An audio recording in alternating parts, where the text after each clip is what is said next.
Hey, Autumn. Hey, Adrienne. Can you explain to me again why someone would become a patron of our podcast? Because we give it all away. So, Yeah, why? like why? Yeah. Why? What's the point of being a patron versus just being a listener? Yeah.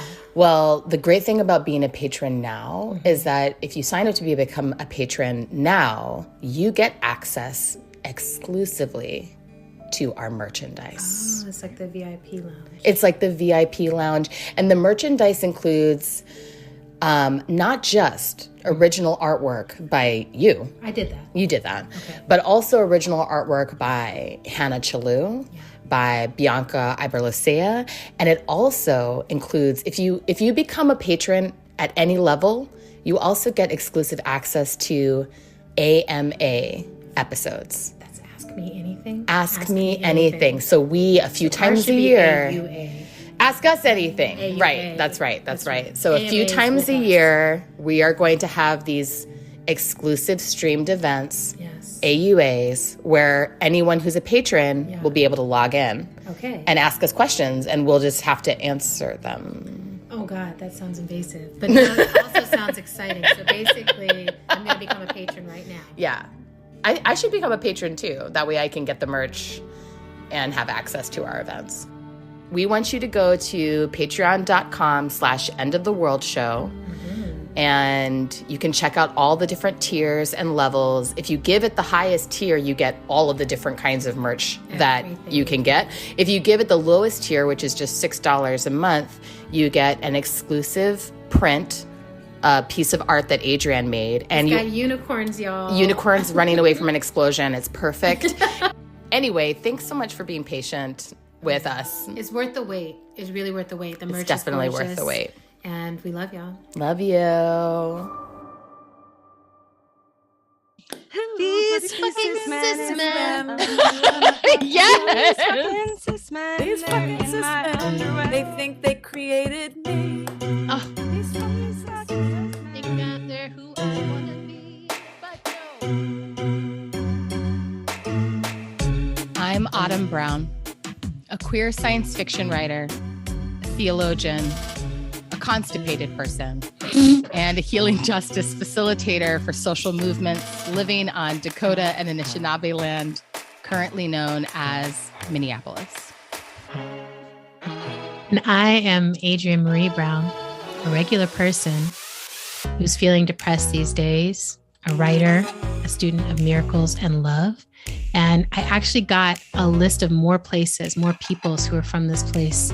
I'm currently on the Shikori, Skarure, Tuscarora, and Lumbee peoples territories, known as Durham, North Carolina.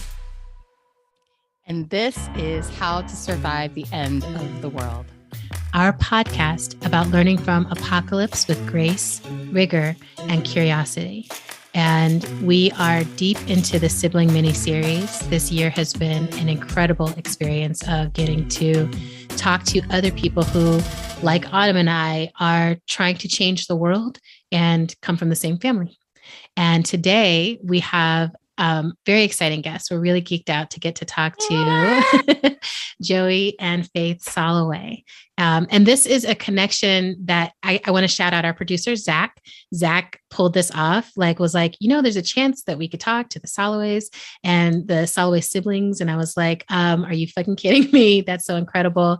And I'm very excited to learn actually more about all that y'all have. Mostly I know about Transparent and I know about the gender liberatory organizing that's been happening in the realm of that. But I think we'll be learning about each other today a lot. And I'm really geeked that y'all are here. Welcome to How to Survive the End of the World. Thank you so much. I'm super geeked too. Very happy to be Yay. here. Very happy. Yeah. Yay. And I think for the first few rounds of talking, we're going to ask y'all to just say your name when you answer. This is Faith. This is Joey, just so people can start to differentiate the sounds of you. And we always start with just a check-in. How are you right now, today?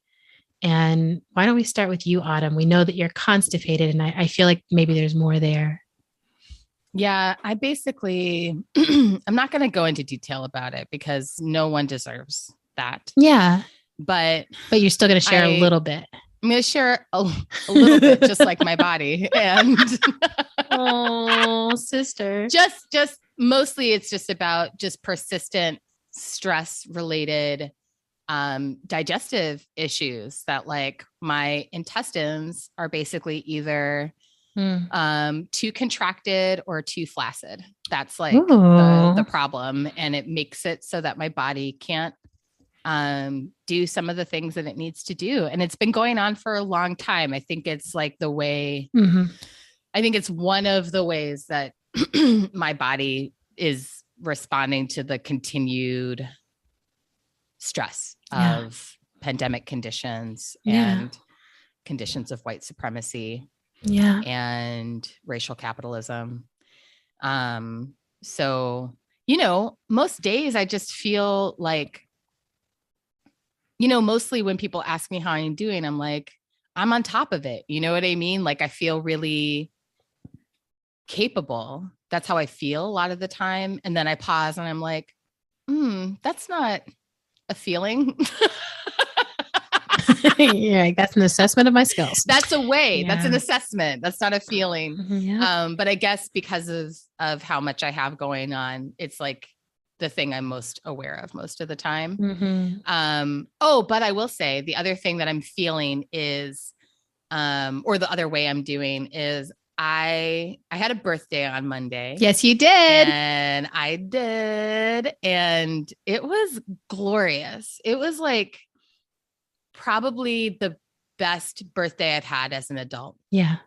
And my kids and my partner conspired to pull off a surprise birthday party for me with like my 4 closest friends who live near to me.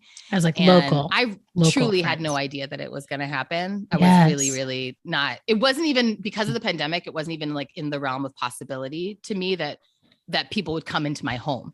So of course, the first hour of the party, I'm just sitting there like, wow, people are here in my house.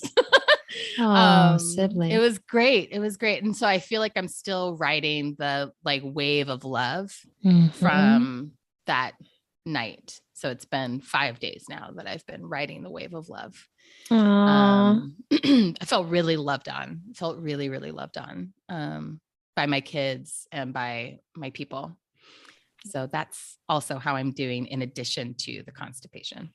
That's a good balance. I feel like that, you know, it's like if you're going to have one, you better have the other. So that's good. And I will if you're gonna have to.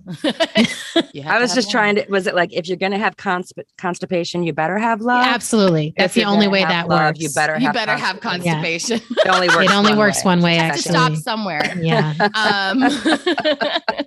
And I will pass it to Joey. Joey, how are you? How are we finding you? Yeah. You're finding me really. I'm in a very happy place because I'm allowing myself to kind of do nothing very soon. In about like 3 or 4 days, I'm going to kind of close down the enterprise of me always trying to operate the entire planet from my computer. A little helicopter of changing the world that I think I have to do. I have the same thing as you, Adrienne. Like there's so much to fix and I have to fix it before I die. And I'm going to just try and chill for like 3 full weeks. Yes. And I'm kind of watching, I'm like landing the plane of the last, like, if not year, then year and a half, 2 years, landing the plane, looking forward to a totally open runway with almost nothing on it so that I can do deep personal work. I'm so excited for you. Yes. Thank you. Yeah. What about you, Faith? Oy vey. Oy vey. Oy vey. Oy vey. Oy vey. Yes. Shall we pray? Oy vey. Interesting. I am at my most anxious place I've ever been for good reason. I'm in it fully with a group of adults that I manage who manage a bunch of kids. I feel like my life was like Joey and I maybe have done the opposite in Yeah. a certain way. Mm. So where I was always feeling, Joey uses this term and I love it, on the back foot, like not being able to lead, not having voice, having only anxiety, feeling like I'm a great follower, but let somebody else lead. I'm that good wing person. I'm leading now, and I'm managing my anxiety, my outward anxiety that I show people, and I'm trying not to show how anxious I am today. I mean, I could go on and on, Yeah. but I won't. Yeah. Because you're catching me coming down from something that was an intense rehearsal with my people over race, over casting, after having a dance party where everybody loved each other. And then it just turned backwards this morning. It's all good. I think I also, Joey knows this, I feel everybody's pain. That's why I don't like to lead. I crisscross. I see stars. I like am too in everybody's skin, and so it's been a lesson for me. But this Fridays we rehearsed, and I had my dog with me. That was fine, actually. I hope that was supportive. It actually was good. So anyway, I'm just so excited to have us all here together. It feels like a nice healing beginning of Shabbat, whatever, for Friday night is upon us. Yeah, all of how it. good. So it's really nice to hang out with siblings out there doing this amazing work together. Beautiful. Yeah.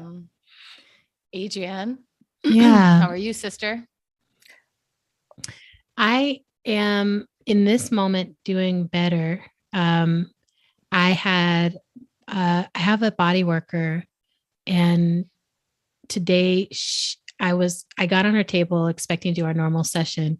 I got up 2.5 hours later. And Whoa. she was just like, there was some stuff that we just needed to get out of there. And I feel remarkably different. And Autumn knows this, but for the past couple weeks, actually, I've been in a pretty depressive zone. I dipped really low, and I didn't see it coming. I'm not, I'm very much like, I can do things. I've got it. We're in this pandemic. I can do anything good, but I can do this. And, I think generally I'm someone who I like to think of myself this way. Maybe you can tell me if this is true, Autumn, but I think generally I'm a person who's like steady, that other people feel like I can come to Adrienne if something's going on, like I can count on her. And so, over the course of the pandemic, like people have been counting on me. I've been, in that role. It feels okay. But then this past few months, it just like hit my partner lost both grandparents to COVID within a month. And then we, and like, that would be enough. But it's like, we had this major move, then that happened. And then like everyone else went into crisis mode, concurrently. And then I don't know when it happened. I'm like, I'm not going to try to look too hard, cause I'm like, I know that that's just my Virgo analytics trying to be like, if I can suss this out, I don't know what. It's like, nothing's going to change. You're sad. But at some point I went from supporting everyone and I tipped into I'm running on E. And so for like a week and a half, 2 weeks or so, it was like, if anyone even just asked me how I was, immediately I was just crying. And I was like, I'm fine. But I feel this, I want to name it because it's very uncomfortable for me to talk about. It's very uncomfortable. I feel like publicly, I'm like, I'm supposed to be hopeful. But I have been feeling this like species level grief in me, that, I don't quite know what to do with. It's really much larger, than I know all the time that humans are struggling with figuring out a way to be on this planet, figuring out a good way to be here. I know that we struggle with that. I know that we're barreling towards climate catastrophe and in it. I know that. But somehow it just was like too much. It's just like, God, like we just have this incredible planet and we're just so focused on the wrong things. And we are so easily distracted to focus on the wrong things. And we're just throwing the miracle away with both hands and all feet and everything. So it pushed me down under and,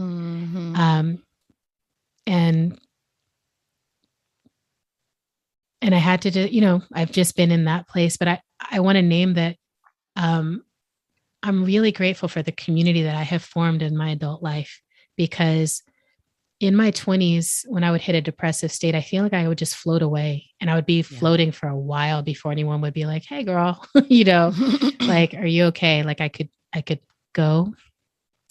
In my 30s, I feel like I could go briefly, but now I'm in my 40s. I feel like it was like a day or two before, my people were like, girl, something's up. Like what's going on? Something's wrong. And then I have really good people who are like, it's okay for you to be depressed. It's okay for you to be sad. Your feelings also matter. Like, because my narrative in my head is just everyone else has real things going on and my life is great. I shouldn't complain, but it's like, it really helps to have people who are like, your life is great. And there's also immense grief and immense pressure and a lot to hold. So I'm, today feels markedly different. I've been doing my meditation, doing my swimming. I'm attending to the body and I'm like in the cocoon of the feeling. I'm like, the body can be the cocoon, the outer wrapping, Yes. So I'm just like, okay, let me let this be a good container for whatever this emotional goop is inside of me. Aww. Yeah.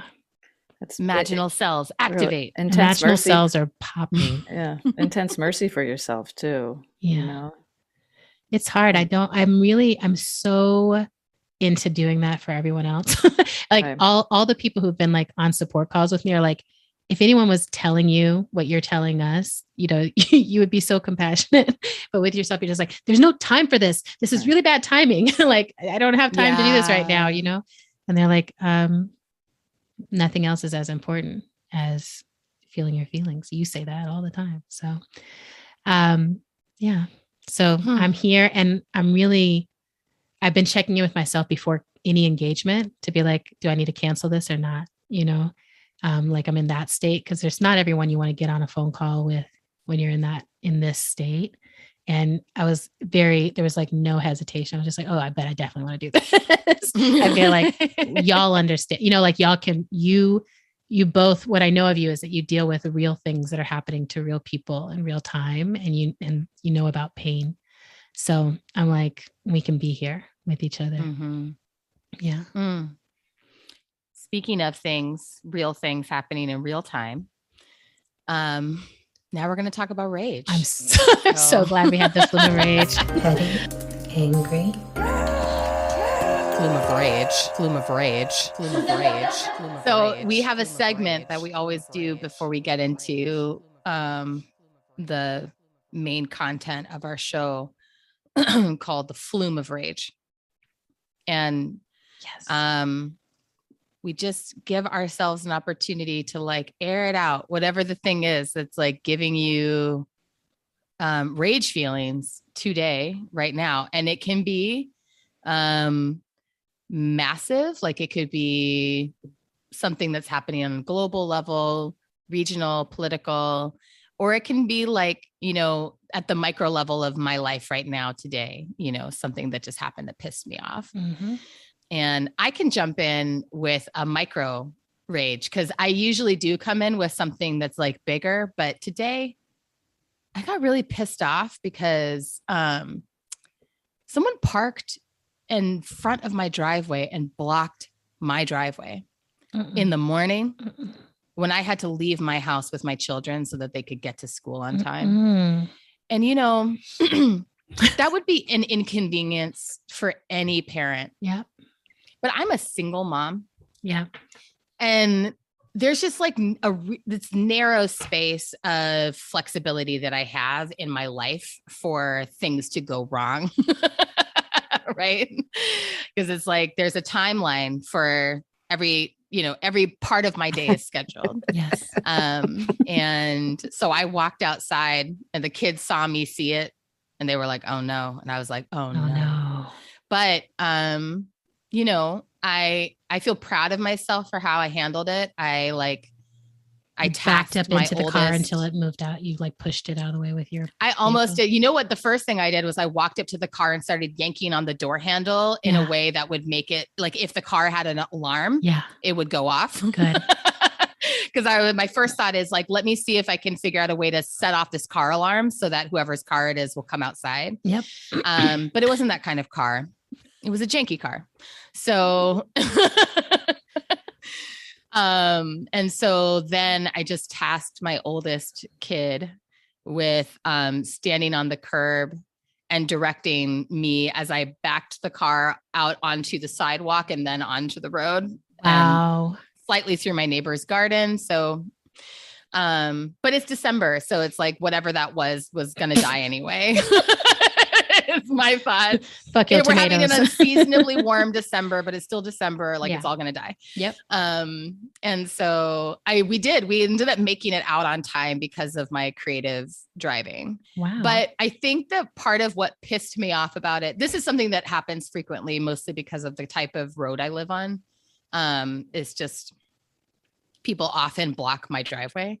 And because I work from home, it's like mostly not a major issue. Yeah. But I think part of why it enraged me was that it happens often. And part of why it enraged me is that it feels like it's connected to this bigger issue I have with humans, which is not paying attention to your surroundings. Yes. I don't like that about human life at this time in the modern world, right? That's right. Because the only way someone's going to block my fucking driveway is by not noticing it's a fucking driveway, right? And the only way you don't notice that you're parked in front of a fucking driveway is if you're not paying attention to your surroundings. Basic. And not paying attention to your surroundings is like why we're in so many of the situations that we're in. I think. So that part of human life I find really tiring and upsetting. Just having to deal with other people not paying attention to their surroundings and the way that impacts me. Yes. So that's my flume. I did when the person, when I came home and the person whose car it was finally getting in their car, I ran down my stairwell and stepped outside and said, "You're parked in front of my driveway." I like totally went bad neighbor on them. And they were like, "Oh," and then hopped in their car and peeled away. So I did get to yell, which is why I feel better now. How about for you, Faith or Joey? Well, I'll thank you for that, Adam.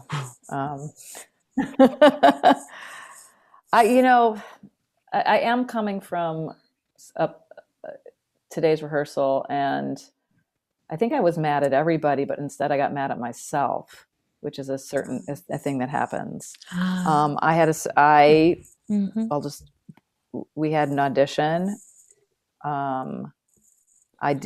It's a sensitive topic to me to talk about casting.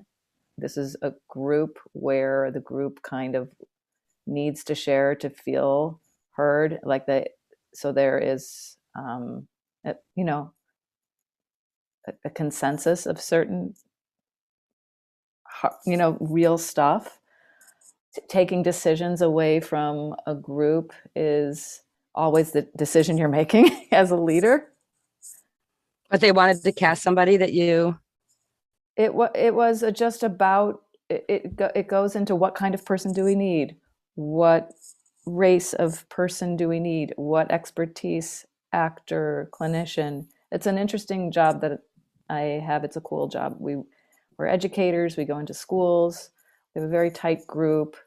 And it was just time management. And as I let everybody make kind of pull the decision of let's talk about it, as opposed to let me think about this. I want to hear everybody's opinions. People wanted to talk, and it just was going on, and people were pissing each other off. And yes, there was harm, and maybe there didn't have to be harm in that way of awkward discussion. If I said, no, let me think about this for a second, had I, instead of people really wanting to talk about it,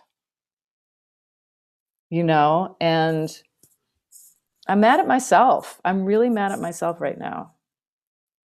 I don't know. I came in kind of feeling like, well, I fucked that up. And maybe I shouldn't be mad at myself. I should be mad at them, but there's 11 of them. So it's easier to be mad at the self sometimes. No. It's more efficient. I guess. Yeah, it's fresh rage. Mm-hmm. Mm-hmm.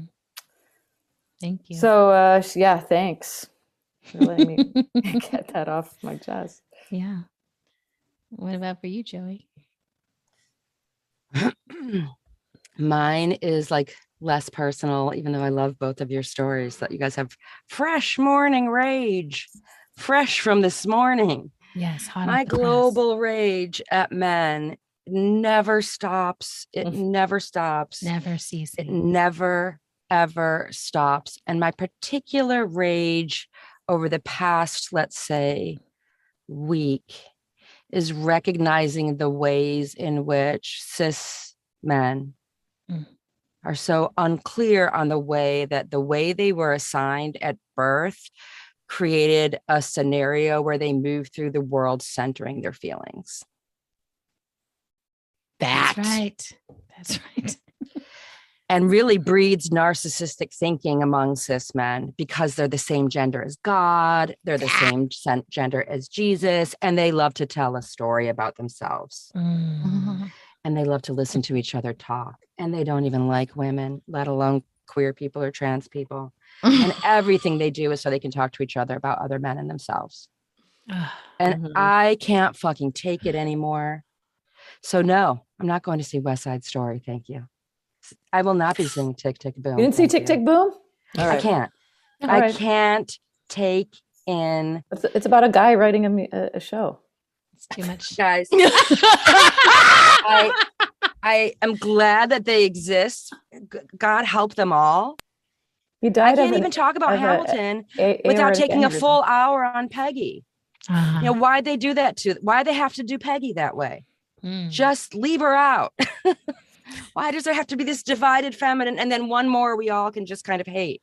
Like, guys, so for me, the conversations I've been having with some cis men over the past few weeks, where it's as simple as me saying something like, no, I do feel that way. Or even like, you hurt my feelings, creates the most gigantic bomb going off in the relationship. 20 different people where I'm saying, actually, no, I don't want to do that. No, that's one no. They're used to getting hundreds of thousands of yeses all day long, reifying their ambient sense of belonging as the main character in the world. And honestly, I can't even be around them. And I want to opt out of art that was, made by men for other men mostly. Yeah. And when race comes into it, like Lin-Manuel Miranda, yeah, okay, fine. I'll learn about something I don't get through him. But honestly, that rage is in my blood all seconds of the day. And I'm never asked to express it and record it. So there you have it. I'm pissed. I'm real pissed. And the more I identify as male, the more I realize, oh shit, I think I'm a fucking gay man. After all of this, I'm not even a lesbian. I'm actually a gay man. Awful. The more I realize that, the more I see what the kind of privilege masculinity confers. Wow. Yeah. So ultimately, maybe same faith. I hate myself. We're getting to the same place where we always are. That's sad, isn't it? But can we still blame men? Yeah. Yes, how? definitely. And white people. Yeah. White people, and we can still. It's a both and. It's always that's always there. Well, Right. and I do always think there's there. a distinction of being able to talk about the experience cis men have and the rage that's tied to that, while also reimagining masculinities, Cool. which actually ties into my flume of rage. Oh, So, excellent. um, We're coming full circle. Is it Yeah. somehow also going to tie back to my driveway? everything. So, yeah, it literally is. So, Okay, great. my flume of rage is that my beloved, sweet, amazing, incredible partner is a first grade teacher, and they are genderqueer, and like kind of beyond pronouns and doing all that. And their school is incredible. They were able to come into the school, and they go by professor. They use professor as their name instead of Mr. or Mrs. And they tweeted about that this week. They're just like, I do this and my students love it. And I love when they are curious about it and when they ask me about it, or why is my hair like that? Or, they've met me there, as the wife, they know me. And the kids love my sweetheart. They love me. They love their learning environment. And they are literally, I mean, like, I'm like, every student in the world would benefit from having a teacher like my honey. Oh yeah. So they're she amazing. it's just like, she's just beyond, just so dedicated to these kids. And so she tweets about that, just like excited about it, like, I'm so happy this is going on. And initially it went viral, people excited about it, just being like, that's so cool, but then the radical right wing, QAnon, whatever folks got a hold of it. And they're in a real rage process all the time.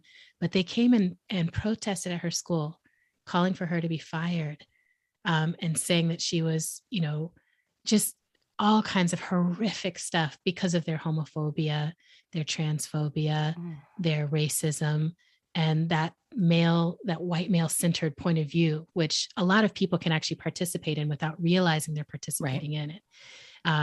Which, because I'm like, you can be all kinds of races and backgrounds and everything, and you can still participate in that white male centered point of view, which is there's only one way to be. And if you're diverging from that, then you are corrupting our children, but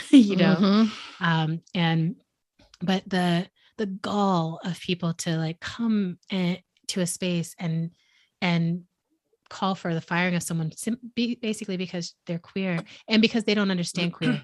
So there were so many levels of this, and I make it as a general rule not to engage with fools on Twitter or fools on social media. Like, I'm just like, I don't think that I was given this miraculous life in order to spend time doing that. That just does not, there's never been a moment where I was like, oh, this is going to satisfy the ancestors and the gods and nature and everything else. Like, for me to go be like, you are so dumb that you do not understand what queer even means. Like, it's so stupid, because they're like, why are you talking about sex in the classroom? It's like, oh God, like still here, like, very clearly it Read said, something. I am talking about the fact that I'm not, I don't go by these gender identities that, people are often given. And it has nothing to do with who I have sex with. It has to do with who I am, how I identify, how I dress, how I want to be in the world. So that level of, it doesn't feel like, it makes me angry because it's so willful and because it's so egoistic, like, I feel very attuned to the fact that, like, I can be how I am and other people can be a different way. And I never need to go over to their way and be like, oh, fuck you. Like, it just never occurs to me. Right. I'm like, you be your way. I'm going to be over here being my way. The only time I would come do anything about your way is if you were directly causing harm to me and my way. Right. These were not people from the school, not even from the community. Folks drove miles from their ignorant hovels to come and do this. Right. So that kind of enraging experience is how we started our week. Right. And they're still calling, they're still emailing. It's still this ongoing thing. And it makes me, I just want to send, I know we're still in the flume of rage, but like, my heart needs to say to all the queer teachers out there, I'm so grateful you exist, however you manifest. And I get emotional about this because I'm like, I cannot even imagine how my life would have been different if I had had someone who was just like different teaching me Yeah. at any point, who was just like an embodiment of a different way of being in a body, being in gender, being in identity, being free. Yeah. You know, my partner is so free in how she moves, and she, I mean, these kids, this is their first learning experience, and what they get to do is be themselves fully. They are in that classroom. There's spectrum. They're speaking multiple languages. They're like, many of them are like, I've never literally been in a school with other kids before. They're bouncing off the walls. They're like, I know how to go to the bathroom by myself. And she just handles it all. She's creating such a compelling center for all of that. And it's because queer values incorporate all that difference. Right. I'm like, it's actually the best thing for all of humanity to have as many queer teachers as possible, because those are teachers who are going to say, however you kids show up, I'm here to meet that, and I embody that, and we can all be ourselves. Biodiversity is great for our planet. It's so good. And so I just want to send a love note out to all those teachers, all the people who are embodying and embracing the different ways of being. And yeah, like my sweetheart knows, she knew not to tell me during the day while it was going on and they were there, because my rage, especially since I'm like, I'm not in any leadership positions. I will come now and I will scream at y'all in the street. I do not care. Like I'm like, there's something that is just unlocked. And so I'm like, she was smart. She didn't tell me until she was like, they're gone. I need you to know this happened, but I'm like, I drove her to the school the next day. I was like, if they come, you're like, I dare will be you here. I was like, do not get me to call my people. Do not get me to call my folks right now. You guys will be so miserable and demoralized.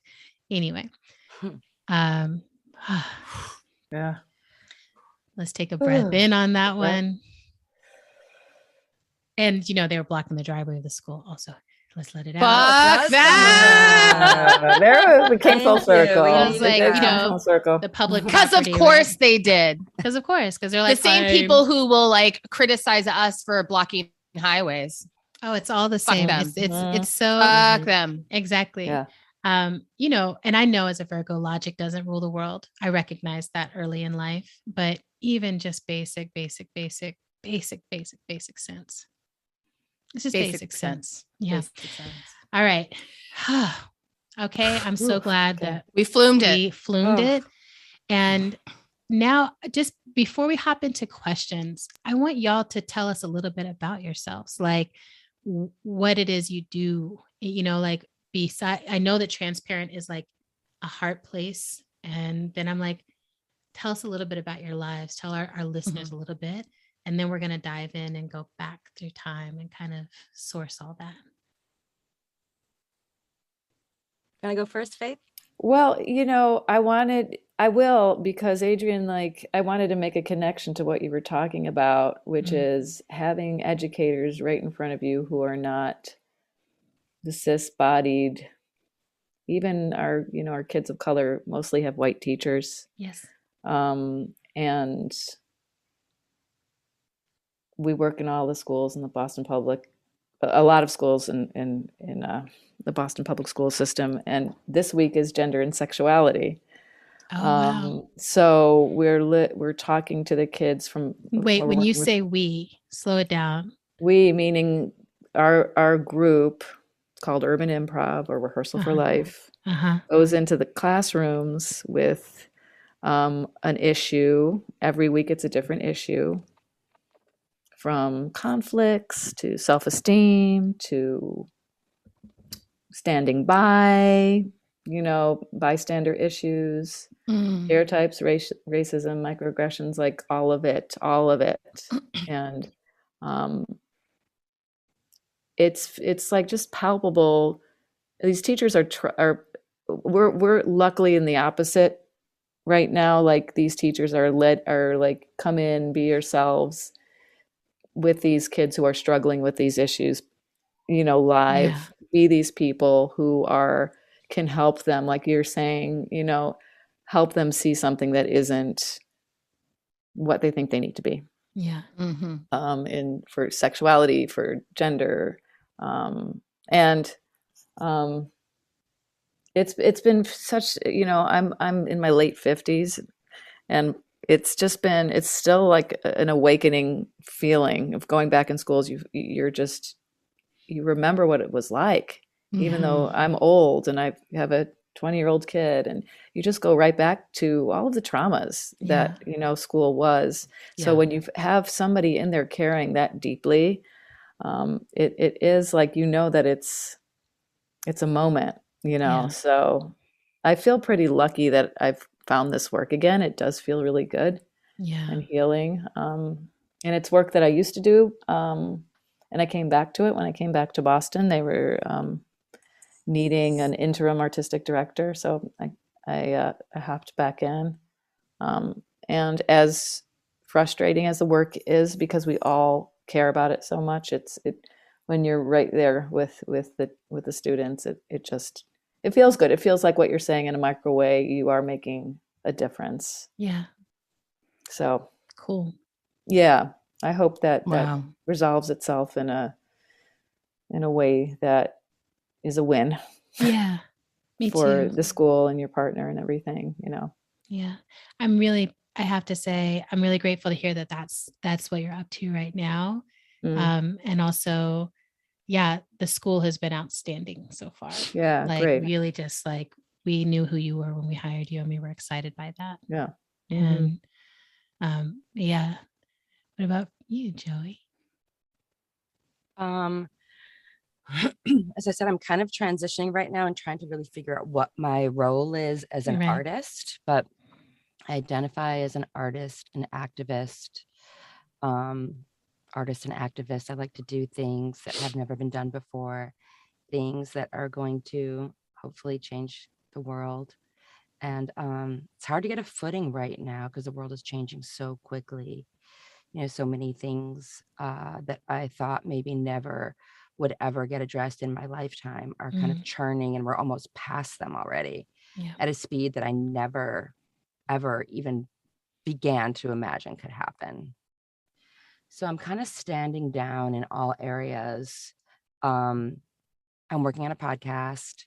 I'm deep diving on a huge missing piece of monotheism, having discovered the name of the mother of Abraham. Her name is Amtalai, and her mother's name is Carnibo, and they descend from sort of Hindu multi-theistic thinking, and she gave birth to our father Abraham, meaning, our father Christians, Jews, and Muslims. She raised them in a cave until he was 13, and went off and invented monotheism by meeting with God and, getting a staff and a rod and all that other phallic stuff. And, the Old Testament, this book of, code was written as a way to distract us from creativity and love and covenant.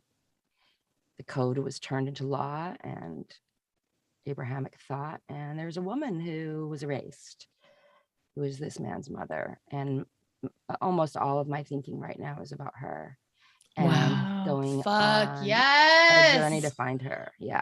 So her lucky number is 17. I created a chant where you say her name 17 times for healing, which I'll send both of you. Yeah. She is the missing mother, and her mother is the missing grandmother of, all Western people. And I feel like following her lead is kind of like enough for the next 50 years for me. Like I'm in my 50s, so I'm like in my halfway point. So being on the trail of Amtalai is like my number one thing.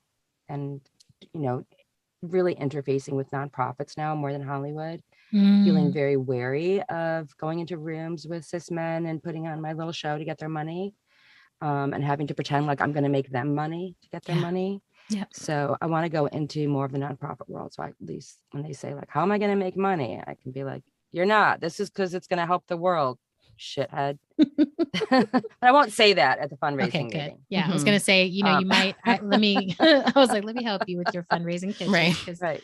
Wait until the after party when they're too drunk to remember. Right. Then when you say, just give it all to me, and why do I have to make another deck? Yeah.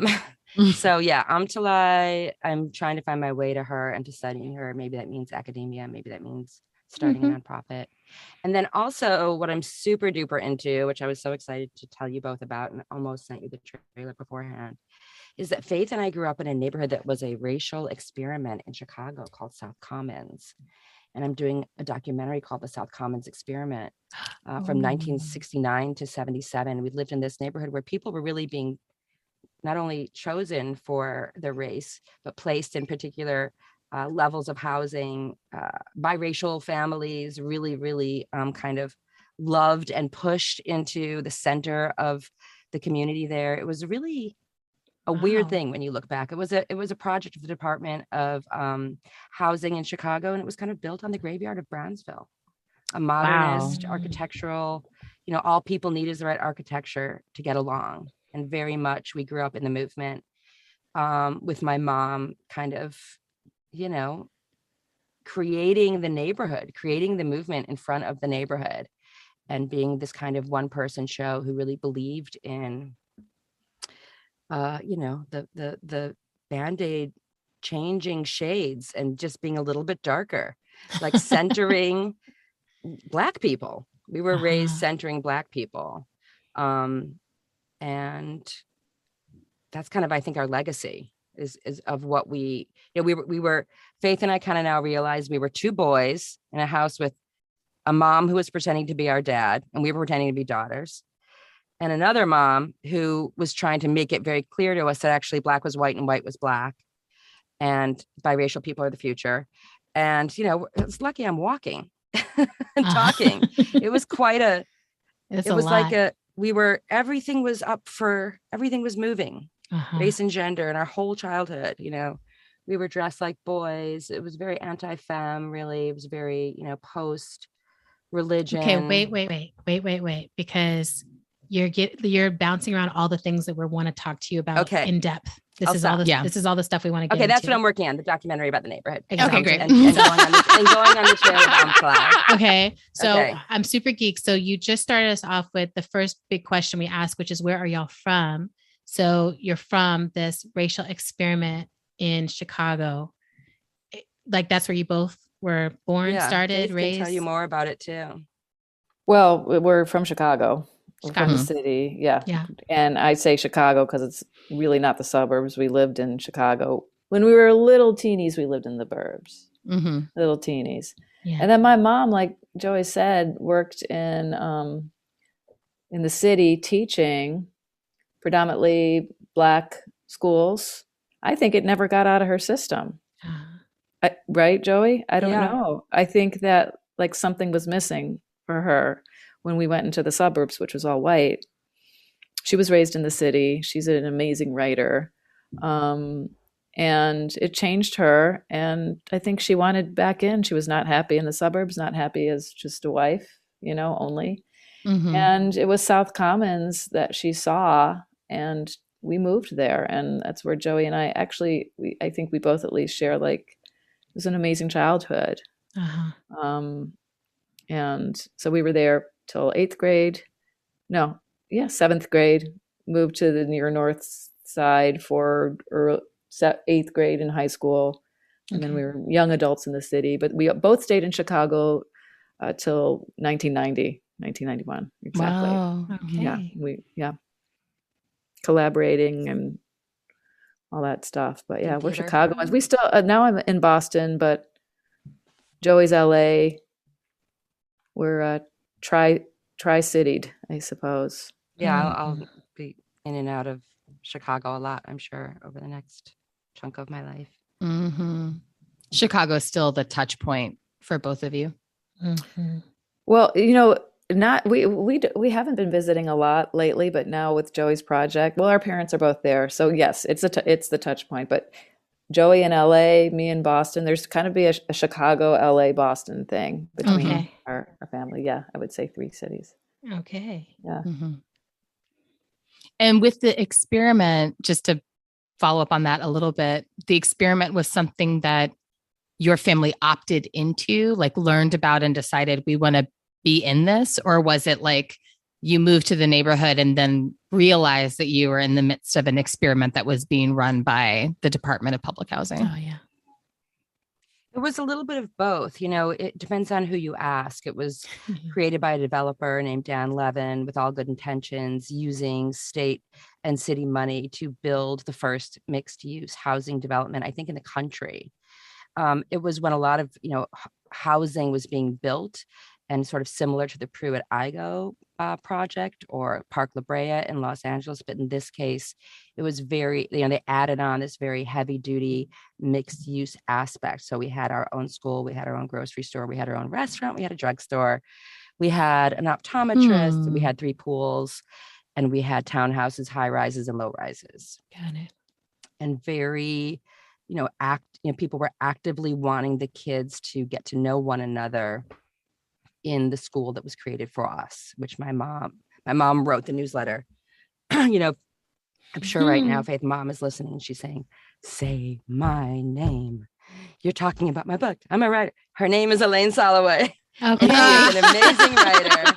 Say my name. Say my name. Say my name. And Elaine published or helped publish the Commons commentary. Okay. Oh, that's adorable. Little handmade newsletter where Faith and I had the rubber cement and the scissors, and we were laying it out with her every week. And she wrote a column called Adam's Rib, her kind of Nora Ephron-ish takes on being a mom. And she just believed it. When I talked to the developer, he's like, "Oh no, it wasn't an experiment. It wasn't a social product. That was your mom. Your mom made all that up." But then there are all these archives and University of Chicago, and we found this footage of, Dan Levin did hire a war philosopher named Morris Janowitz, who actually writes about military invasion. And he created like a huge social science sort of like set of tools to measure. And this is what the movie is going to really talk about, how white people could quote unquote like help. It wasn't even that. They didn't even care about Black people. It was really, how can white people feel better about themselves by having proximity to Black people? Whoa. They pretended like we're all going to take care of each other. Mm-hmm. But the proximity was all white people ultimately wanted. And at some point they didn't even want that anymore. Mm-hmm. And Black people weren't being centered at all. And the strange part was that like biracial people were. Like I went back and I was like, oh my God, when I took Faith, I don't know if you know, when I took Paula Holt's daughter on a walk through the Six Pack, and she herself is biracial, she looked around and she's like, everybody is biracial in this neighborhood. Like, or was, or no, still is. A lot of it's a weird kind of, you go, oh, somebody was favoring these families. It's not just colorism, but it was like that kind of hopeful, well, with this love, these biracial children will be, our future. Yes. Tomorrow people. You were, yes, tomorrow people, the tomorrow people. So Exactly. it was that. white and Black people only, not just Black people. Mm-hmm. Yeah. Mm-hmm. Right. Yeah, it was the mix. It was going for the, somewhere. Yes, exactly. Nobody going cared for about the Black liberation. Right. Fascinating. It was close by. The Black Panthers were there. They were around. They were in people's houses. They were marching on the 4th of July. Everybody knew Black Panthers. It was like, oh, wow, the Black Panthers are coming. Like it was close, but it still had to center and heroize white people. Got it. Mm. Wow. My. I'm really fascinated by this documentary project. This is going to be really interesting. Okay. So the next question I wanted to ask you is if you can just share a little bit about your family structure. So other siblings in the mix, age difference between the two of you, like anything else that you think it would be helpful to kind of paint the picture of what your family and home life was like as you were coming up. Yeah. Like, was your mom a lesbian at that time? Or like, what Oh, was our going on? trans mom. No, she was in the closet until the age of 70. She came out as trans when she was 70. Wow. Oh yeah. This is, yeah. So she was Okay. So which disguised mom are as you talking about when you talk about the one who wrote the newsletter? the cis mom. The cis mom. Okay. Got it. Oh, wow. So Elaine is the cis mom doing that. And then the trans mom. And she's still not a lesbian. And no. Oh, but how are they not a both your lesbian. moms? She's, say that again. But were they together? Yeah, because our father, our Mappa hadn't come out. Got it. So, he was a man. She appeared to be a man. Yeah. And the head of the Department of Psychiatry at like the major hospitals right around us, Mercy, Beautiful. Michael Reese. So yeah, she was in the closet. And But when you talk about the family structure, I mean, you look at me when I was a little boy that wanted to be a boy. And my parent, assigned male at birth, was wanting to be a woman and was not. So there's a lot of like striking stuff about our family. It's just the two of us. We're 18 months apart. We're really close. Wow. Yeah. like matching on the zodiac, we're like March 28th Yeah. and September 26th. We have this very like, Oh, wow. we cut the circle in half. So we've never really competed, and we just love each other and support each other. And we've been writing partners. And we basically have the problem of like, we already plan to kind of gray gardens it when we get old. So we have to really push ourselves to do things with other people, including we had separate families and fall in love. we had separate bedrooms, and we wanted to share bedrooms instead of separate bedrooms. We were really in each other's. Oh gosh. Yeah, we were really cute. We were And little really care boys that about each mom was other. putting in dresses. No wonder we were so traumatized. Yeah. We Yeah, didn't wear and dresses much. I remember. No, I think mom actually saw at least my gender. I don't know. I remember the hideousness of having to wear like a mini skirt at 6, for school pictures. And I was like, why are my legs like this? Why is this dress up this way? I remember that feeling. And I think mom took care of us more than Mappa in that way, but, recognized it, cut our hair short, let me wear whatever I want to wear. Also, mom wasn't great with long hair anyway, didn't want to deal with it, quite truth be known. Yeah. She wasn't into the feminine ways of girlness, kidness, so we escaped that a little bit. And Nice.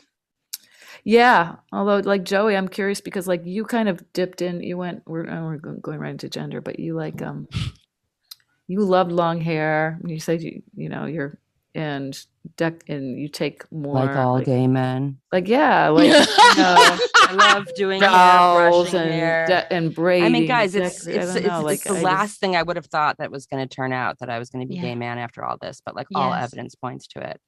Yeah. I like long hair. Like I want to do hair.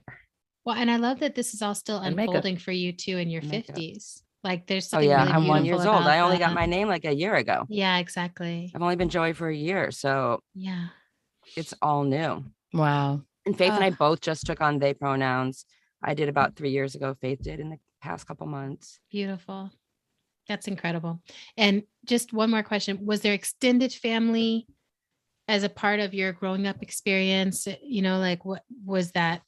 Were they, was extended family in Chicago or like? Yeah. We not a lot though. I mean, it was our both, at Mappa, her name is Carrie. So I might say, should say Carrie's. Carrie. Yeah, Carrie. And She got mad at us. She was like, "Stop calling me Mappa." Carrie Right. and Elaine. She- Well, I yeah, guess once Carrie. Transparent came out, everybody was like, hold on. Yeah. Yeah.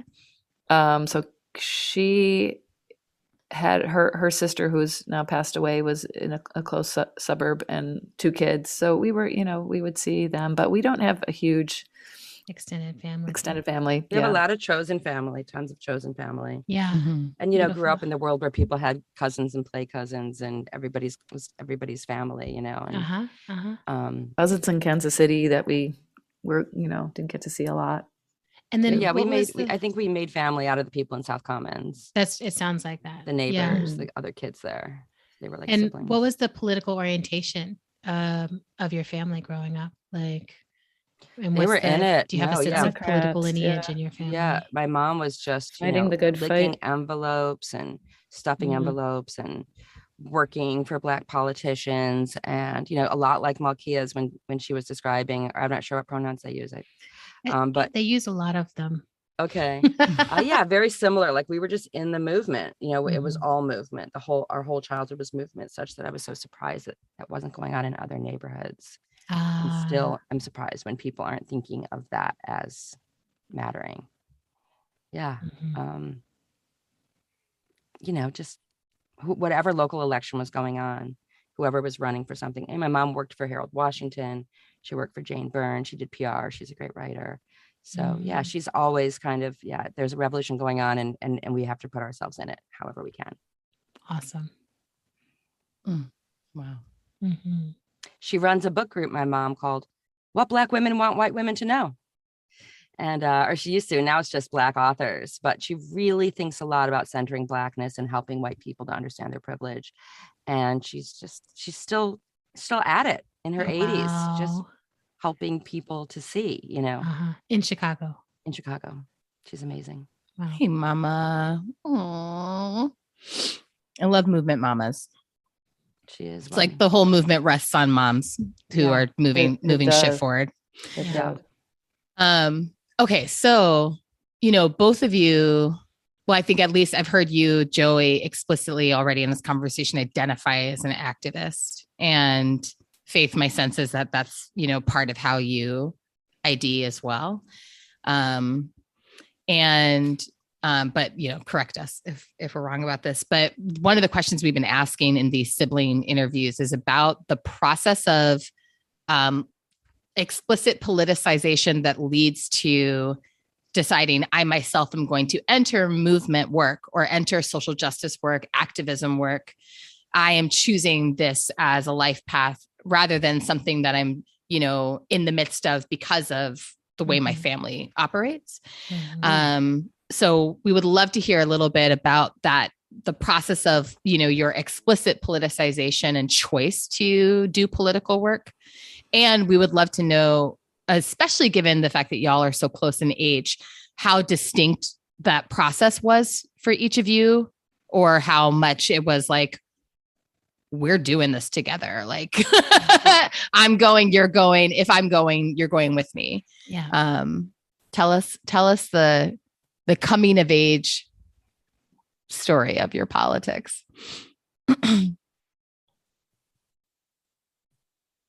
All right, I'll start. I feel like, my sibling is like so amazing and has done is done so many things. I feel like,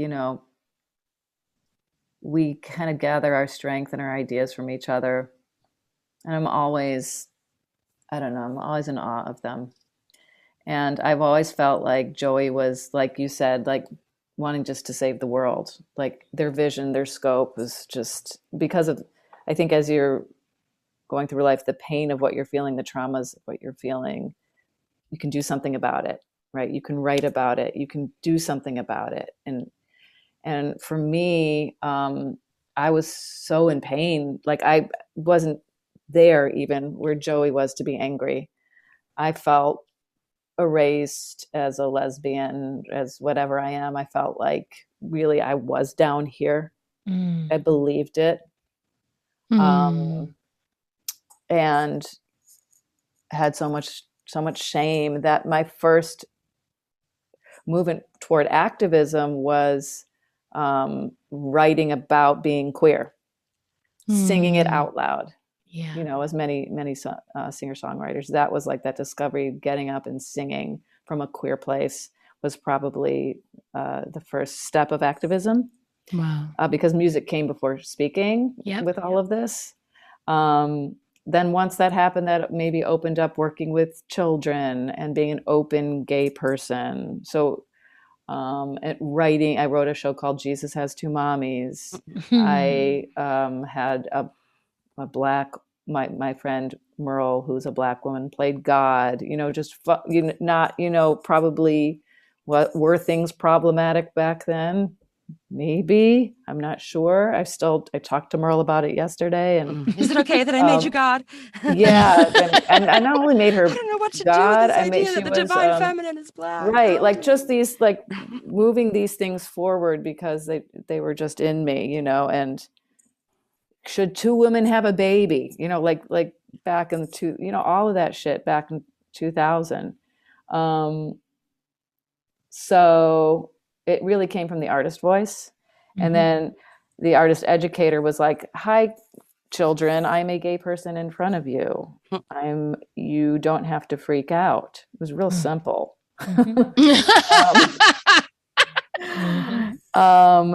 And it was like you kind of had to, it was my own survival of having a voice it started there. Yeah. And then no, it's just, I love that, like sort of what you said, Adrian, and students, kids that I know that have said to me, had you not said that, I know these kids are in their 30s now, like I wouldn't have been able to feel healthy about being gay, you know. So I love that. I love this work. I love singing. I love collaborating. I love making shows. And it does have to say something, you know, through the comic lens or through a musician's lens, but it does have to say something. So that's where the activism educator artist is within me. I love that. Oh, Yeah. And a question I'm holding, you know, because there's so much alignment with y'all, right? It's like the 18 months, both being creatives, both being queer in a multitude of ways, you know, growing up in this space.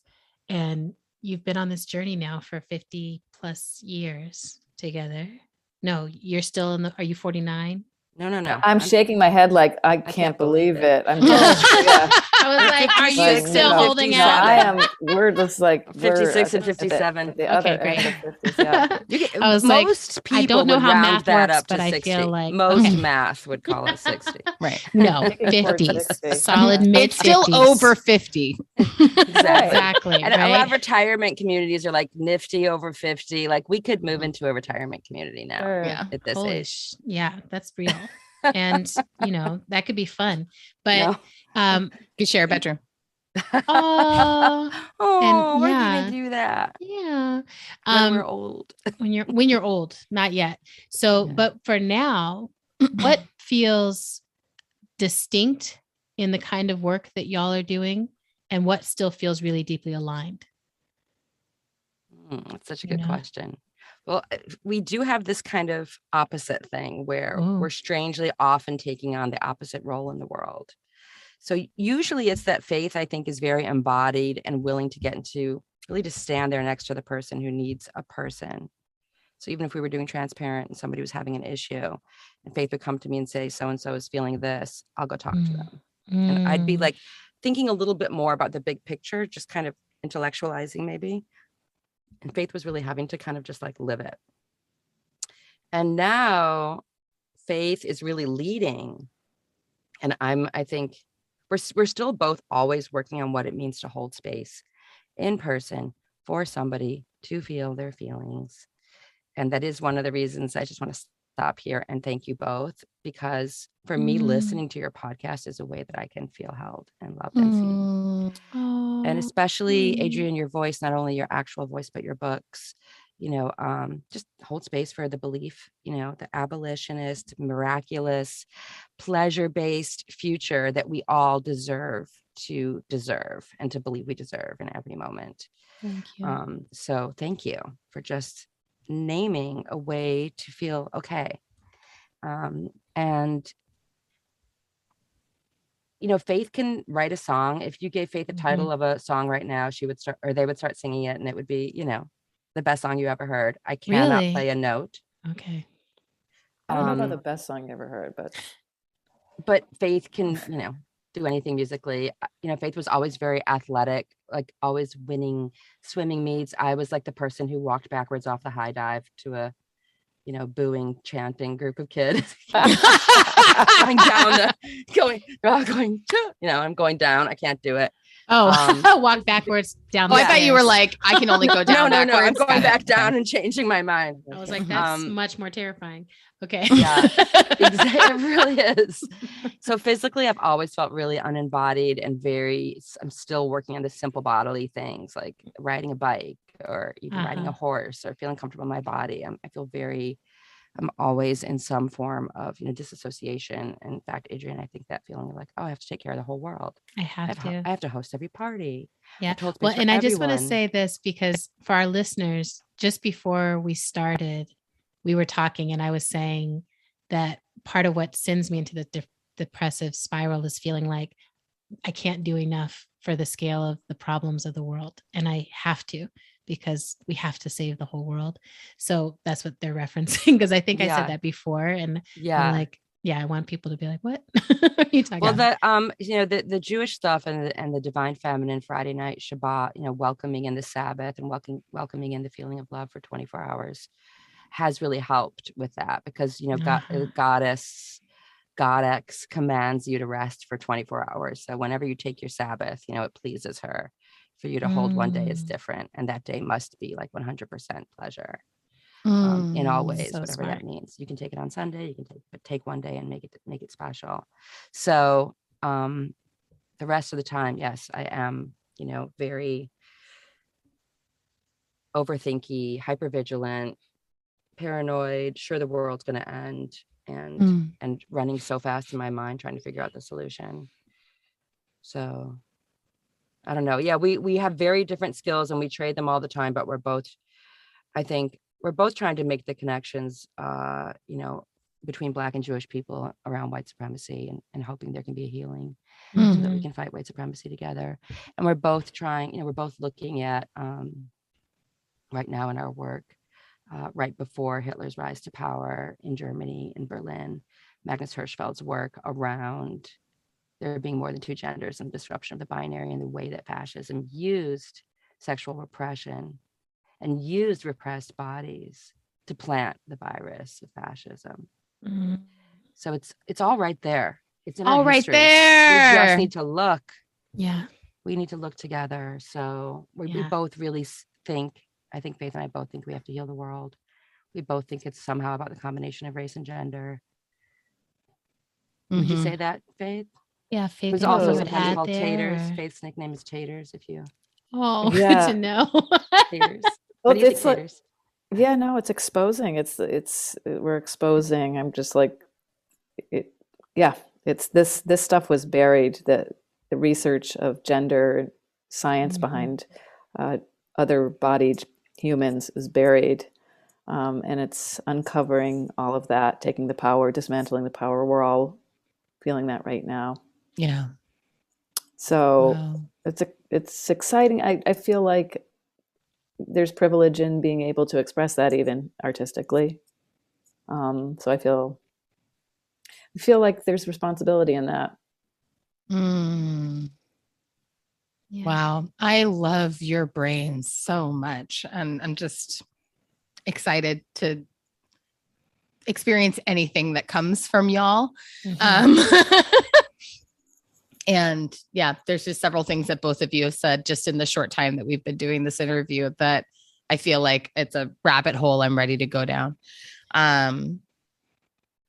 But okay, so as we wind down the interview portion, because we want to respect your time, we do have one last question, which is, I think, one of my favorite questions that we ask in this sibling series, which is, what is something that you would like other people to know about your sibling? I see Faith as like a genius on the level of Sondheim or Lin-Manuel Miranda. That's, I think, why I get so jealous, is because I just wish that Faith would have had the access and opportunity to like geniushood. They're so brilliant and they're such a great musician. And we grew up listening to musicals, but like it never occurred to either of us that we were exceptional in any way. But yeah, we were having fun, but like, I feel like there's these missed careers. We really migrated and centered men and white men, Second City, comedy. We just wanted to be kind of the support system for men and for white men. And we missed a lot of years were missed. And I feel like if we could kind of restart, Faith would be Sondheim, Wow, Joey. When Joey was little, nobody could understand them because they spoke 3,000 miles an hour. I want to tell you this, but I can't tell you this right now, because if I go inside right now, you're not going to remember what I'm going to do. So I'm going to come right outside and I'm going to tell you exactly what you're thinking, but I can't tell you right now. But hold on to it right now. Hold on to this right now. What do they say? Yeah. And now there's this burning, always charging intelligence of questioning. I think that's, the kid that gets in trouble with the teacher because they know more than the teacher. Oh, yes. That was Joey. We know that person. Yes, that was Joey at every age. And so everything that they've created, people feel their fire, they respect their fire, but it's always been there. It's nothing new. It's always been there. So that they're not letting it die, that they're still chasing it. And, you know, they're one of the smartest people I know. And, you know, Joey is. So anybody who gets to spend time with Joey, whether they're teaching about film or Amtalai, the patriarchy, Jewishness, Jewish black whiteness, you're lucky because they want to enrich their own life and your life as well. They're not done. Of course, we can talk about the Real Housewives of Salt Lake City along with that, but they're not. They've got big dreams, and they always had big dreams. I would say when they were little. Oh, thank you. So Beautiful. nice. I love that. That's really delightful. I'm really grateful that you both have each other, that you have someone who sees you so clearly and sees your brilliance, you know, your gifts so clearly. And we have our final segment, which is called Top Culture, which I'm really excited for us to do with you. But Faith, I kind of want to put you on the spot, and you can totally say no. But what Joey said about like just say any song to you and it's going to be a great experience. This was coming. Okay. Yeah, so give me a song title. So the song But, you know, title, yeah. No, the song title is These Fucking Cis Men. These fucking cis men, where they're everywhere. They're in my heart, they're in my head, they're in my fucking hair. Who the fuck put them there, cis men? Thank you. They're in my underwear. There we Oh, go. it's coming. They are in my underwear. I'm trying to get them Can you get legislated them out out of of my underwear. there? These fucking cis men. Yes. These fucking cis men. These They're fucking in cis my men. underwear. They think they created me. Oh, These fucking These cis fucking men. cis men. think they're who I want to be. But no. These fucking cis men standing up when they pee. I hate these Wow, fucking yes. cis men. Ah, I guess a cis man is in me. okay. That was an instant hit. Thank you so much. Instant bop. I needed that. I needed that. And that's even better Instant than what I thought anthem. was going to happen. Well, it's a lot of pressure trying to be, Lin-Manuel. I did say Sondheim. Sondheim. Sondheim. At the Well, and I podcast. have to say, I don't think Sondheim could have done that. So, Never. yeah. These fucking cis men. I mean, it's It's catchy. just really catchy. Like, I think that's the cornerstone of something. So speaking of cornerstones of culture, top culture. This is where we talk about the music, the film, the art, the memes, the whatever cultural that is getting us through this period of history. And it can be new, it can be very old, or anything in between. So, yeah. Anybody got something that's just like right there? You want to start, Taters? I don't have anything. Please Well, start. I know you want. I know Real Housewives of Salt Lake City is. I mean, That's it's so embarrassing, though. good. No, No, it's no, so no. good. Adrian talks about Real Housewives all the time. So Right. it's Yeah. welcome. I mean, it doesn't have it. If you feel embarrassed, then Well, I don't want to take that from you. Yeah, no, it's okay. It's okay. It's your- We love our housewives. Yeah, I mean, try girls not- trip is coming up. The Yes. girls trip, We're gonna put them all together, and they're gonna be on Yeah. vacation together. yeah. Oh my God. It's That gonna be sounds amazing. horrible. It's going to be hijinks. Hey, Autumn, do you want me to tell you why I love the Real Housewives? Yeah. Yes. Because we're watching bad actors improvise to the suggestion of non-union writers. Yeah. They're sitting in a restaurant. They're real women, really. I'm always looking for their humanity because it's the only show really where you're going to watch 9 women be. B. You're going to watch 10 women just be. So if you can look through and be like, wow, this is the outfit they put on for their test. Like, this is how they decided to get made up today for Yes. their 2-camera. Yes. Adrian gets it. It's like you're looking at everything, the lighting when they're doing their 2-camera testimony and the timing of why they're wearing this dress. It's all there, right? It's the matriarchy. Wow. It's why I love the Kardashians. But It's isn't it a gay man who created that show? right. Yeah, it is. It's Andy Bravo. It's Andy. So Andy's. Right. That's who that is. I'm obsessed but- with every restaurant. You hear every single thing down to the detail of what they order. Everything. Yeah, because somebody likes food on that show.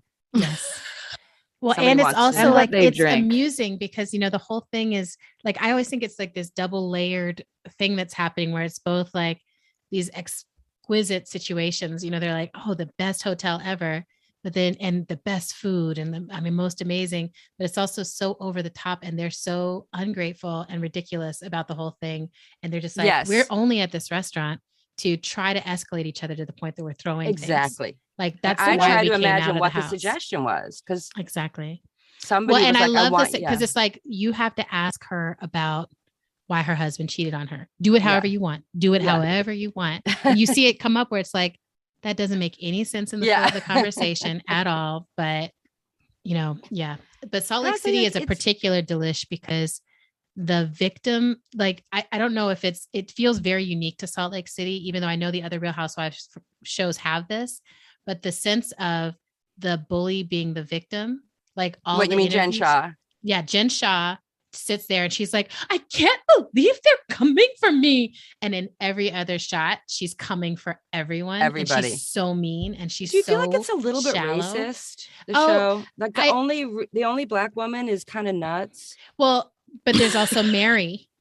There's also No, Mary. that's what I mean. Mary's nuts. I mean, Yeah. Jen Shaw's nuts in a different way, but Mary's, I'm not sure if you're Mary aware of is but a Mary's whole- married to her grandfather, Mary is married to her actual grandfather and her grandmother's husband. her grandmother's husband. And I'm and sorry, our listeners can't see the face that I just made. But Oh, it's, in my in her face. will that her What? husband would marry. it was Mary, in marry her granddaughter. will that the husband would marry her so that the church could continue down to her. And she, oh God, it's so, it was about property. Everything. it's God. so wild. Mormonism. God. Yeah. And Mormonism. her mother stopped talking to her because she was supposed to get the grandfather as her husband. No! Oh Yes. my God! Oh Oh my my Yes. God! Yes. And then she Wow. This is increasingly feeling not like Top. no. She's also a cult leader, but Yeah, of she is a a cult very leader. small particular cult. Anyway. Yeah. Wow. Although So- in a way, I guess it is sort of Top because it's like what could be more revealing of like what is at the heart of Yes. America, Yes. It's about that this class, is really. something that is possible legally Well, here. and I will say this just to respond on the race issue in that show, which Mhm. is I feel like the thing that is amusing about it, and I think there could be classes about this. The thing that is amusing about it is they only bring up race when they have done something egregious to someone else. And that person is like, you can't do that egregious thing to me. And then they're like, I am a Black woman. and it's like, wait, but Mary, that has nothing, or no, like Jen Shaw was like, that has nothing to do with the fact that you just outed this person's child. Like, you can't defend Right. yourself for doing that by saying, But I I'm was like, that's not a Black. Black thing. Yeah. We And don't their be oppression outing of people living- for fun. yeah, it's like, like we oppression kept of Queen living Latifah where she French. needed to be forever. Like, we're good. We can hold Yeah. the line. Yeah, we're So, fine. Yeah. Exactly. So Yeah. anyway, I I just do feel like yeah. they make Meredith. I feel like they make Meredith our way in. They've got Meredith, like the good one. The one who's our way in is only going to be Mm. Black in Atlanta. Other than that, she's never going to. They're never going to do that in New York or. Yeah, that. I think there's so many problems about the Real Housewives franchise. Oh, yeah, a this year, bazillion too. of them, This year And especially. But I This also year. feel like for some, it feels cathartic to me to watch something where I'm like, these people this is all intentional. They're just like, we are being messy for your entertainment. Mhm. And I'm like, I can enjoy the Yes. entertaining mess. It's so Mhm. much better than all the people who are being messy in the world that I'm not entertaining. I'm like, this is not entertaining. Yes, You're actually just being messy. I'm with you. Wow. All right, we need to have a As Real long as they're Housewives. making money, it's They're building their wrestling brand. for women. It's the Yeah, fake it's wrestling. wrestling. It's our Yeah, it's Mhm. WWE binary. of It is housewifery. WWE. Yeah. Yeah. But I don't know, Faith, if you wanted that to be your thing. That's fine to be my thing. Okay. I'm barely watching television right now. I started watching you the British read? What do you do? baking. I'm coming home and trying not to fall asleep, walking my dog, um, working. Yeah. Great British Bake Off. I started Okay. watching just for a little bit I've of heard people like relaxation. that. I've heard that's great. Yeah, Yeah. yeah. Yeah, I'm actually Yeah. having to do some research on running groups. So that's like Oh, there's that a book kind of for stuff. you. A little Do something you called have one? Emergent I Strategy. was like, I've got a book Emergent for you. strategy? Yeah. Oh my God, Conflict is Adrienne not wrote- she abuse. Those wrote kinds. the Oh, book. please. What? Yeah. Oh, Let yes. let me be my professor I will for send a it to you. I have second. about 10 of them on I my have to shelf. start. I have to actually do that kind of I can't wait for you reading. to read Well, it. and Yeah. there's the follow-up to Emergent Strategies called Holding Change, and Autumn is in it. And Yeah. it's all these essays from Black feminists and then stuff that I know about Okay. facilitation. Yes. So It's a maybe that'll beautiful help book. you. Yes. Okay, Kim. I just want to and- shout out a piece of culture No, I really was going to quick say that Joey. I'm begging everybody to read. And it's where I'm getting some of these ideas about fascism in the body and repression, which is this book called Everybody by Olivia Lang. Oh, no, it's called, I'm Okay. sorry. Yeah, it's called Everybody I on couldn't- Freedom okay. by Olivia Lang. Okay. And she takes this amazing kind of journey, starting with Hitler, Wilhelm Reich, Freud. Wilhelm Reich was the Gwyneth Paltrow of his day. I'm not sure if anybody's aware. Now he, I needed that. Okay. drove around with this thing called the orgon, where he wanted people to get into it and have an orgasm so that they could free their bodies from being available for fascistic thinking. He was thinking this pre-Hitler. And it takes this kind of thinking, like the freedom in the body, and goes not only through Nazi Germany, Magnus Hirschfeld, this doctor who ran this gender center. She's kind of there on the ground. His drag name was Anti-Magnesia. This is 1925 Berlin. Wow. All the books that were burned by the Nazis were his books about there being more than two genders. We all learn about the Nazi book burning. We don't learn that these books were about gender. Oh. And then she moves into Andrea Dworkin, moves to Nina Simone, moves to Bayard Rustin, moves through everybody in your mind that you would want her to move to. Great. And each chapter kind of starts to add up this story about freedom, the body, and fascism. And Wow. I love that. just get it. And then let's talk about it again. Okay. Or, for me, it really inspired me. I was in that place that you were in, Adrienne, where you were feeling kind of like, what's the point? Yeah. And I was really needing people to take care of me and people to notice. And, just listening to that book, it brought me back to what it means to fight for freedom. Okay, as an good. artist. And you listened to it as an audiobook? Yeah. I forgot Okay, how to great. read in the past year or so. Oh, that's great. Yeah, that's normal. That I think a lot of happens. people have had that experience. Yeah. I got it too, Joy. I'm going to be listening to it too. Oh, get I'm it? just, It's just Adrienne's books. I'm going to get it right now. What about for you, Autumn? Season 3 of Hannah just came out on Amazon Prime. And this television show features like a badass teenager spy mutant kind of figure who's awesome in and of herself. But it also features one of my favorite actresses who's, I don't know if I even know how to pronounce her name, Mireille Enos. Oh, yeah. She was also the star of The Killing. Oh, I love But her. she plays one of the central characters in Hannah. And I just love her because she's so grumpy. Like she's like a grumpy person. And so her whole, everything about her acting is sort of built around like grumpy faces and then like a slight adjustment of a grumpy face that communicates a lot. Like when she goes like, okay, our listeners can't see what I just did, but anyway, you all can see. Anyway, We'll take a picture and we'll post it. Yeah. It's like a grumpy smirk. So yeah, that's the I similarly I don't have like a ton of energy for consuming things right now. Mhm. And especially ever since I started taking Aikido, which really is so amazing and addicting in a positive. It's like a positive obsession. It's my positive obsession, as Octavia Butler would have said. But because it's such an intense physical practice, I am very exhausted. And so on days that I train, it's like, as soon as my kids are asleep, like I'm pretty much starting to pass out. But when I do have the energy, Hannah. If we're successful, you could have whatever life you want. I wouldn't know what to do with it. I only know how to fight.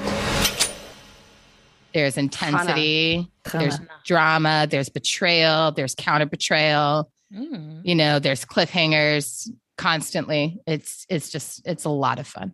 That sounds like a fun party. Adrienne, what's your top culture? So mine is, I narrowed it down to 4 things. And one is a cheat, which is, so Adele dropped a new album and it's all about divorce. It's fantastic. Although you can really feel the stress in her. Like, I think you can feel the stress in her voice in a way that I've never heard it before. But the songs are great. It feels all exactly like what it's supposed to feel like fuck this. And then this kid Amorphous, who I've mentioned on here before, who I love, who's a DJ, does all these remixes, and he's doing remixes of the Adele album. So he did a remix of it with Beyonce. You better believe for you I've cried at times, 'cause I want you so bad, but you can't. And it's tying into this whole thing where people are like, why doesn't Adele ever have backup dancers? And people have been making these videos where they've got Adele singing and Meg the Stallion dancing to it and other people dancing behind it. It's just the Adele album. Sometimes the internet is amazing. It's literally what gives me like the only thing I like right now is like memes and this kind of internet stuff where I'm just like, okay, humans are still funny at least. So we're still talented at making musical things. So that's one. 2 is Ryan Ken, who I think maybe I've also mentioned on here before, but he did this hilarious thing about the person who wrote, he wrote a song about the Grinch, basically about the Grinch that like reads the shit out of the Grinch. And he says in the song, you have to just watch it. But at one point he says, don't start no squipple squapple, won't be no squipple squapple.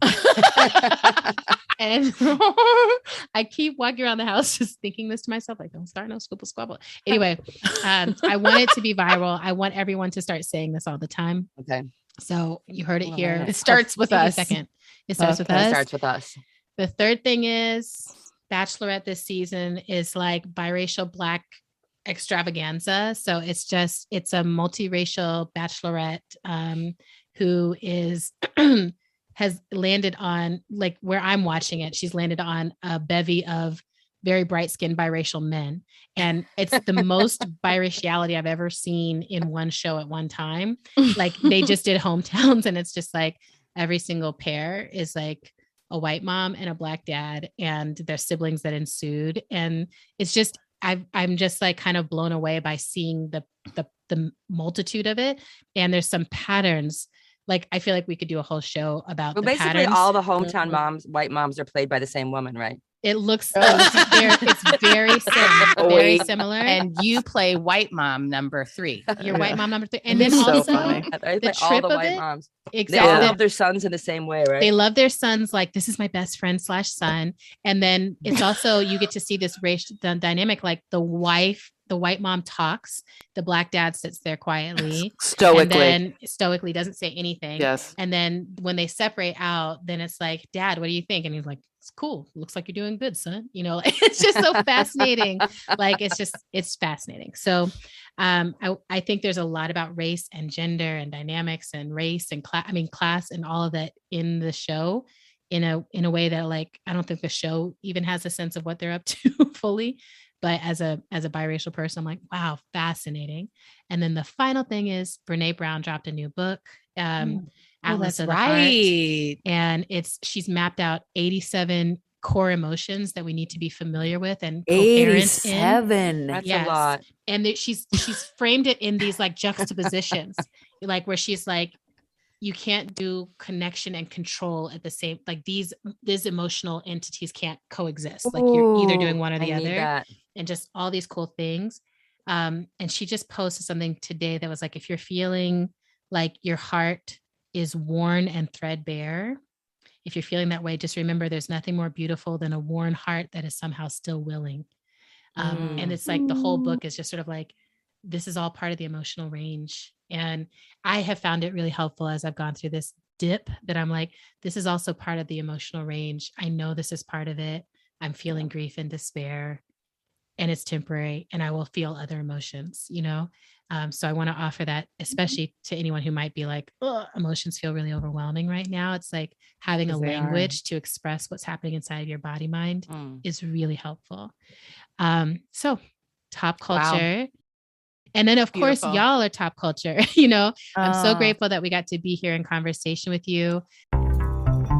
I could do a whole nother show about how powerful and dynamic Transparent was, and like what a huge, like it was when it was on, it was just like, that is the show for me.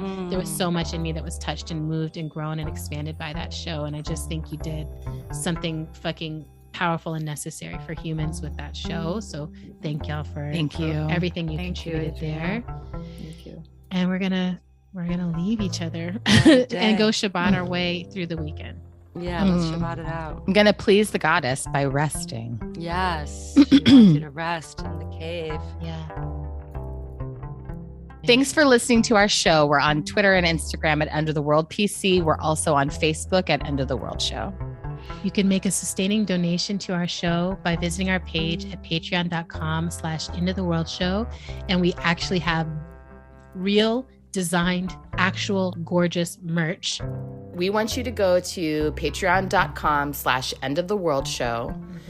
And you can check out all the different tiers and levels. If you give it the highest tier, you get all of the different kinds of merch that you can get. If you give it the lowest tier, which is just $6 a month, you get an exclusive print, a piece of art that Adrienne made. And it's got unicorns, y'all. Unicorns running away from an explosion. It's perfect.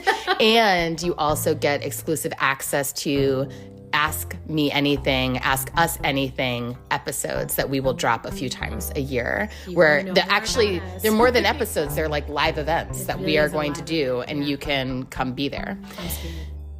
How to Survive the End of the World is produced and edited by the sweet and wonderful Zach Rosen and transcribed by the brilliant and dedicated Jess Pinkham. Music for today's show comes from Tunde Alaniran and Mother Cyborg. And we're out.